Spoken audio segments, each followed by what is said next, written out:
L'horloge affichait 5h30, quand Ray Dunston se réveilla sans même avoir besoin du réveil. 15 ans de routine méticuleuse aux côtés d'Elon Musk avaient conditionné son corps à se lever toujours à la même heure, qu'il pleuve ou qu'il fasse soleil. Il se leva, ressentant un poids inhabituel sur la poitrine, une sensation étrange qu'il ne parvenait pas à expliquer. Il se rendit à la salle de bain, se regarda dans le miroir et vit la même expression fatiguée des derniers mois. Le temps passait, et les marques de l'âge commençaient à se faire visibles, des mèches d'argent au milieu de ses cheveux noirs et des rides discrètes autour des yeux. Mais ce n'était pas la seule chose qui clochait. Il ressentait quelque chose d'étrange ce matin-là, un malaise qu'il refusait d'ignorer. Il poursuivit sa routine matinale avec la même précision qu'à l'accoutumée. 20 minutes d'exercice, une douche froide, un café noir, sans sucre comme d'habitude. Il vérifia l'équipement de sécurité, arme dans le holster latéral, chargeur supplémentaire à la cheville, dispositif de communication testé. À 6h15, il était déjà dans la voiture. Le trajet jusqu'au manoir d'Elon Musk durait exactement 23 minutes, le temps qu'il utilisait pour passer en revue mentalement l'agenda de la journée. Mardi signifiait SpaceX le matin, Tesla l'après-midi et des réunions nocturnes au manoir. Il connaissait l'agenda d'Elon mieux que le milliardaire lui-même. En arrivant au manoir, le portail de sécurité s'ouvrit automatiquement, reconnaissant sa voiture.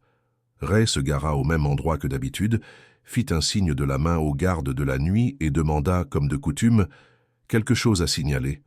« Nuit tranquille », répondit Marcos, l'un des plus récents dans l'équipe de sécurité.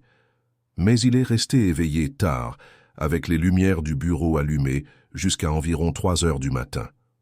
Ray fronça les sourcils. Elon dormait souvent peu, mais des nuits entières sans sommeil signifiaient une journée imprévisible à venir. À l'intérieur du manoir, il trouva Elon dans la cuisine, déjà en train de travailler sur son ordinateur portable. À côté de lui, un shake protéiné à moitié bu. Ray s'approcha. « Bonjour. » Elon leva à peine les yeux de l'écran. Ray remarqua quelque chose dans la posture de son chef. Il y avait une tension dans ses épaules, une fermeture qui semblait différente de l'habituel. Mais il garda cette observation pour lui et poursuivit la routine. Pendant ce temps, Jenna, l'assistante personnelle d'Elon, entra et commença à l'informer de la programmation de la journée. L'appel avec la NASA a été reprogrammé pour 8 heures. Le conseil veut les projections pour midi. À 14 heures, nous avons l'interview.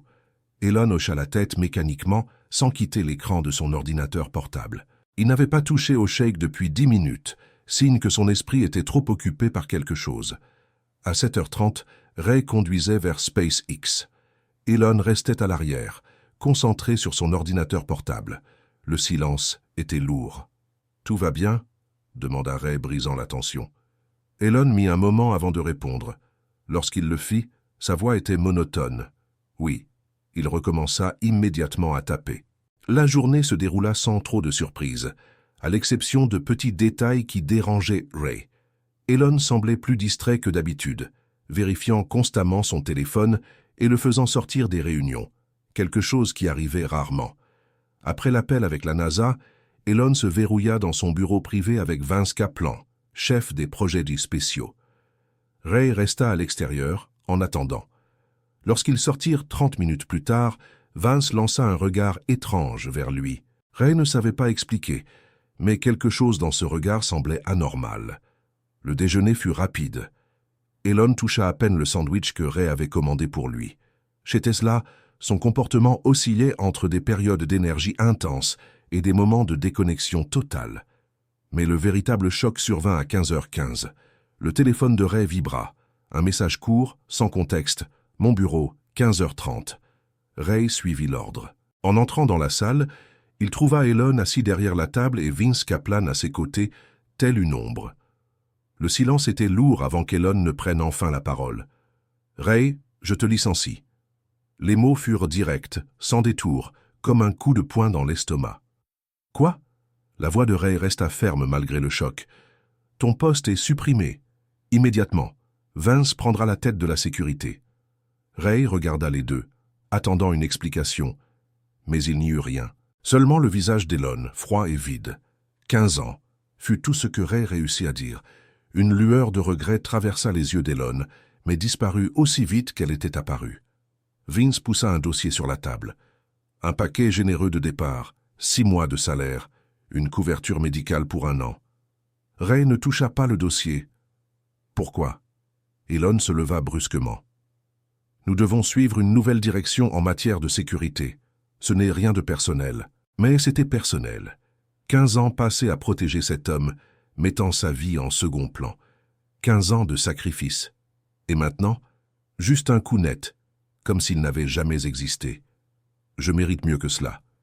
Pendant un instant, Elon sembla vouloir dire quelque chose, mais Vince se plaça à côté de lui et en quelques secondes, tout résidu d'émotion disparut. « C'est tout, Ray, » dit Elon. Lorsque Ray quitta le bureau, 2 agents de sécurité l'attendaient déjà à la porte. Des hommes qu'il avait formés, en qui il avait confiance, maintenant prêts à l'escorter hors des lieux. Il lança un dernier regard à Elon, mais Elon ne regarda pas en retour. Dehors, assis dans sa voiture, Ray prit conscience de la réalité. Pour la première fois en 15 ans, il n'avait plus de destination, aucun but, juste un vide écrasant. Dans les jours qui suivirent, Ray tenta de s'ajuster à sa nouvelle réalité. Son appartement semblait étrange, presque méconnaissable. Il passa des heures à regarder les cartons à moitié emballés, se rappelant tout ce qu'il avait sacrifié pour Elon. Des souvenirs le submergeaient. Les jours de crise chez Tesla, quand il dormait dans la voiture pour protéger Elon. Les crises de panique avant les grandes présentations, quand Ray était le seul capable de le calmer. Les soirées où il aidait les enfants d'Elon avec leurs devoirs parce que leur père était trop occupé. Mais maintenant, tout cela n'était plus que du passé. Le téléphone sonna. Le nom affiché sur l'écran fit s'enfoncer son estomac. Mira, sa fille. « Papa, c'est vrai? Tu as été licencié ?» Il ferma les yeux. Bien sûr, la nouvelle devait déjà circuler sur Internet. « Oui, ma chérie. Ils disent des choses horribles, que tu as été escorté hors de Tesla, que tu l'as menacé. » Ray sentit une douleur à la poitrine. « Ce n'est pas comme ça que ça s'est passé. » « Alors, qu'est-ce qui s'est passé ?» Mira insista. « Tu l'as protégé pendant 15 ans. Tu as raté ma remise de diplôme parce qu'il avait besoin de toi. » L'accusation fit mal, parce que c'était vrai. « Je ne sais pas, Mira. Il a décidé qu'il n'avait plus besoin de moi. » Le silence de l'autre côté du fil était lourd. « Peut-être que c'est pour le mieux, papa. Maintenant, tu peux avoir ta propre vie. » Mais Ray ne savait plus qui il était sans Elon Musk. Ray passa le reste de la journée dans un état d'agitation. Chaque tentative d'ignorer le sentiment que quelque chose n'allait pas était vaine. Il essaya de se distraire, mit de la musique, regarda la télévision, mais son esprit revenait toujours au même point, Elon. Quelque chose n'avait pas de sens.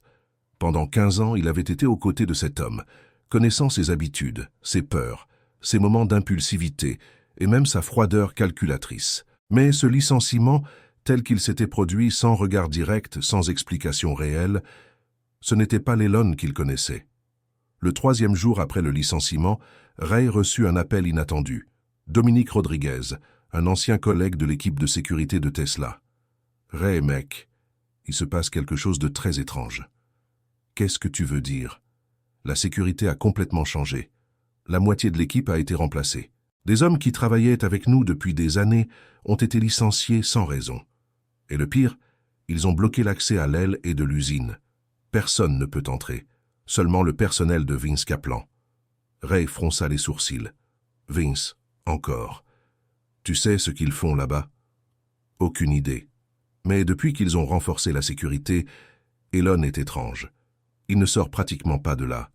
Il apparaît à peine dans les bureaux de Tesla ou de SpaceX. » Ray sentit un frisson le parcourir. « L'as-tu vu récemment? » Seulement de loin, il semble différent, fatigué, comme s'il n'avait pas dormi depuis des jours. Cela ne faisait que renforcer le sentiment qu'il y avait quelque chose de profondément anormal.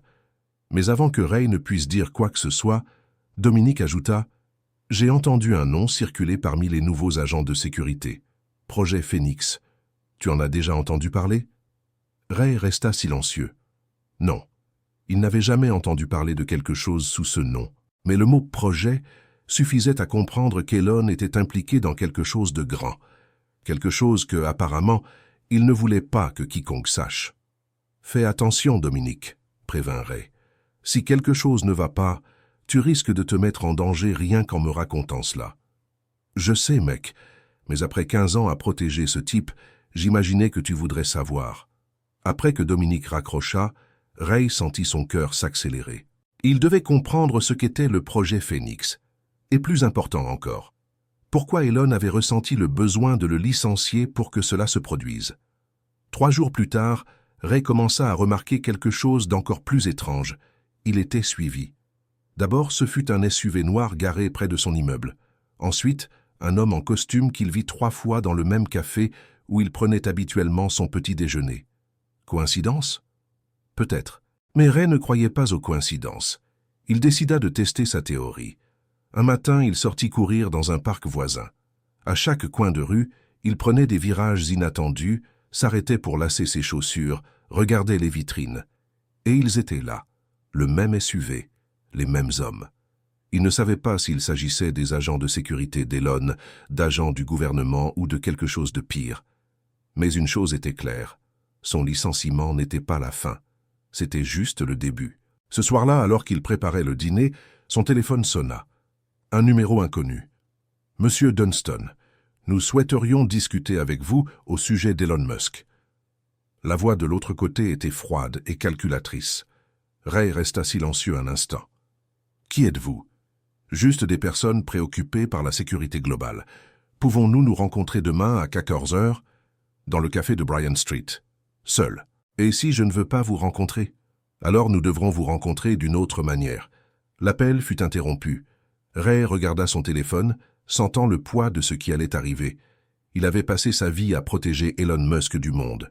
Maintenant, il semblait que le monde voulait le protéger d'Elon Musk. Le lendemain, Ray arriva au café une demi-heure à l'avance. De vieilles habitudes. Il choisit une place avec une vue dégagée sur toutes les entrées et sorties. Il commanda un café qu'il n'avait pas l'intention de boire. Et il attendit. À 14 heures précises, un homme asiatique en costume gris entra et alla droit vers lui. « Monsieur Dunston, » dit-il en tendant la main. « Je m'appelle Kai Jong. » Ray ne serra pas la main. « Qui êtes-vous » Kai sourit légèrement et s'assit quand même. « Il y a 3 semaines à peine, je travaillais au Pentagone, dans la division de recherche avancée. Maintenant, je travaille pour Elon. » Ray observa l'homme. Posture droite, yeux perçants. Un ex-militaire, probablement. « Si vous travaillez pour Elon, pourquoi êtes-vous ici à me parler ?»« Parce que tu as été licencié, Ray. Tu ne vois pas? Tu en savais trop. » Ray se pencha en avant. « Trop sur quoi ?» Kai baissa la voix. Le projet Phoenix n'est pas ce qu'il paraît. Ce n'est pas seulement un projet technologique. C'est quelque chose qui pourrait changer l'humanité pour toujours. Ou la détruire. Ray sentit un frisson glacé. Qu'est-ce que cela signifie? Kai lui glissa une petite clé USB. Voici suffisamment d'informations pour que tu comprennes. Et aussi une offre. Quel genre d'offre? Un emploi. Travailler pour nous. Pas pour Elon. Ray regarda la clé USB. Vous voulez que je l'espionne? Kai sourit légèrement. Nous voulons que tu nous aides à garantir qu'il ne détruise pas le monde avant de comprendre les conséquences de ses actions. Ray serra la clé USB un instant. Et si je dis non? Kai resta silencieux un moment avant de répondre. Alors nous trouverons une autre façon de l'arrêter. Ray glissa la clé USB dans sa poche et se leva. Je vais y réfléchir. Ne réfléchis pas trop, prévint Kai. Les choses avancent au vite. Tu sais comment travaille Elon. Ray savait, et cela l'effrayait. Ce soir-là, Ray n'arriva pas à dormir. Il prit un vieil ordinateur portable, déconnecté de tout réseau, et ouvrit la clé USB. Il n'y avait qu'un document. La plupart des informations étaient rédigées, mais ce qu'il put lire fut suffisant pour faire dresser les poils sur ses bras. Le projet Phoenix était plus qu'une technologie. C'était une interface neurale avancée qui connectait un cerveau humain à un système d'intelligence artificielle. Mais une phrase en particulier fit glacer son sang. Lorsqu'il est connecté au système Phoenix, les schémas cérébraux du sujet démontrent un rédigido. Risque de rédigido. Potentiel pour des conséquences catastrophiques si la contenance échoue. Ray ferma les yeux. Tout prenait désormais sens. Elon ne l'avait pas licencié pour se débarrasser de lui.